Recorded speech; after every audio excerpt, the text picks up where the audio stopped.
बिथांमोननि राजनीतिक जिखिनि इयुन जि जिउ बेयो मोजां जाथों बेखौनो जों मिजिं खालामगोन नाथाय खाम्फा बरगयारी बिथांखौ जोङो UPPLआव लाबोनानै बिथांखौ जोङो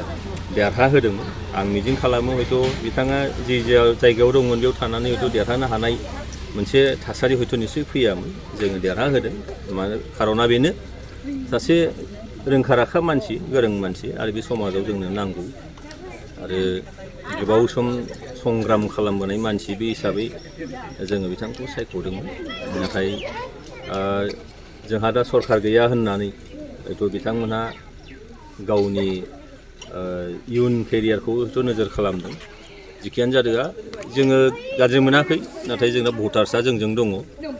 आरो UPPL हिसाबै जि मोनसे मडेल जों सेट खालामदोंमोन थांनाय बे 5 बोसोराव UPPLनि मडेल अफ पलिटिक्सआव रावबो माने बारनो हानाय बा सिमफायनो हानाय हयथ' जों नुवाखै नैबे रिजनेल पलिटिकेल पार्टियाव मानोना प्रमद बर' बिथांनि दैदेननायाव गुबैयै सान्थि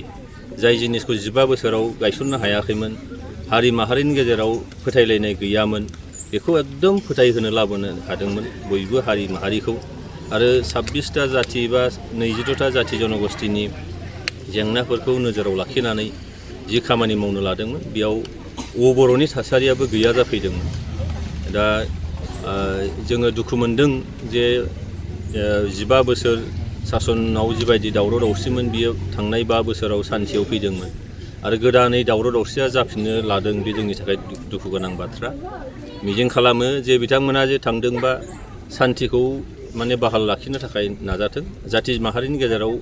फोथायलायनायखौ जाहाथे लाबोनो नाजाथों बेखौनो जोङो मिजिं खालामो